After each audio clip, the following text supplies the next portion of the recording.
Synergy Controller Application Note 99 Synergy Server.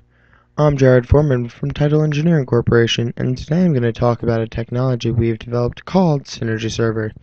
Our team at Title Engineering designs and manufactures the Synergy brand of environmental test chamber and process oven controllers. For the last 15 years, we've been working to supply technology that helps our customers work more efficiently and maximize return on investment in test chambers and process ovens. One of the things that our customers tell us they're looking for is an easier way to manage test data, programs, and configurations. Our Synergy Server is a solution that addresses this requirement for organizations with multiple test chambers across facilities. A multi-user database appliance that you can operate with any web browser. In this video, I will demonstrate the installation and setup.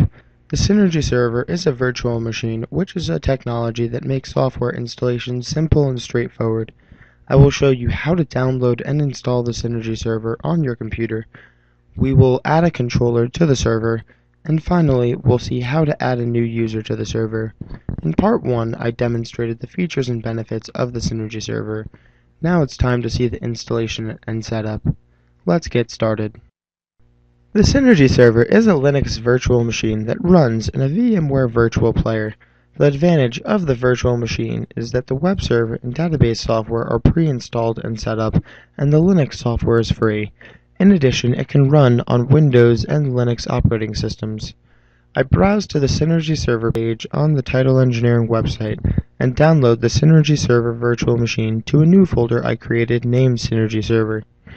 Next, I browse to the VMware website, select the Downloads tab, and click on the player link, and then download the player. Once the player is done downloading, I install the software. Now I'm going to go for a quick break, and we'll be back when the player is done installing. This may take a few minutes. Once the VMware player is installed, I can start the software and open the Synergy Server virtual machine. It may take a moment to boot. I download the firmware toolbox for Linux. If I want, I can change the IP address. I press Enter at the Advanced menu. I select Networking and press Enter, then scroll down to the static IP and press Enter. I can now alter the IP address. This address will be used later on. Since the virtual machine is now running, I can access the Synergy Server with my browser.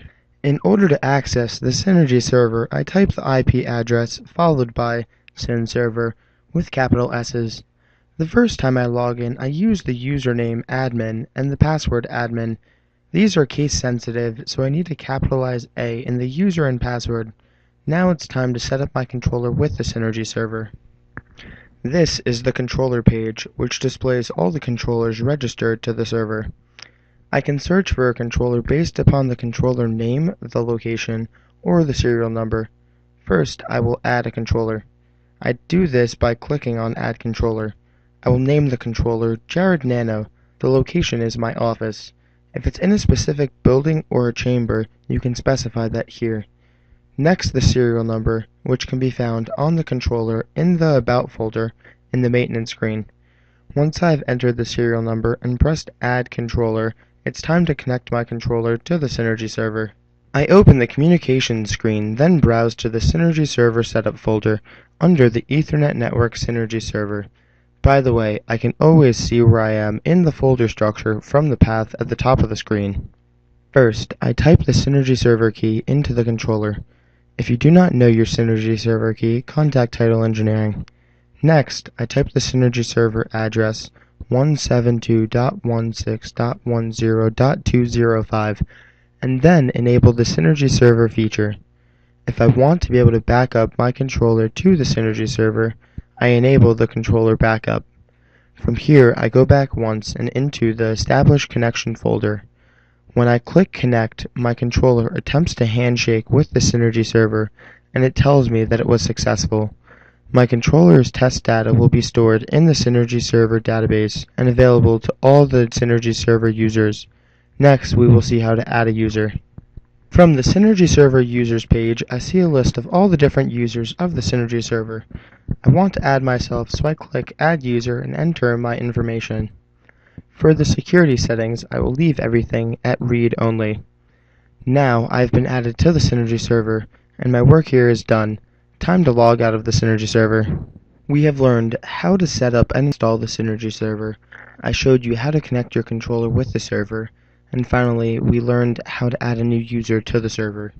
This concludes the Synergy server installation and setup tutorial. If you'd like to learn more about the features and benefits of the Synergy server, please refer to part 1 of this video or download Application Note 99 from our website. If you have any other questions, please contact us at www.titleeng.com. Thank you for watching and have a nice day.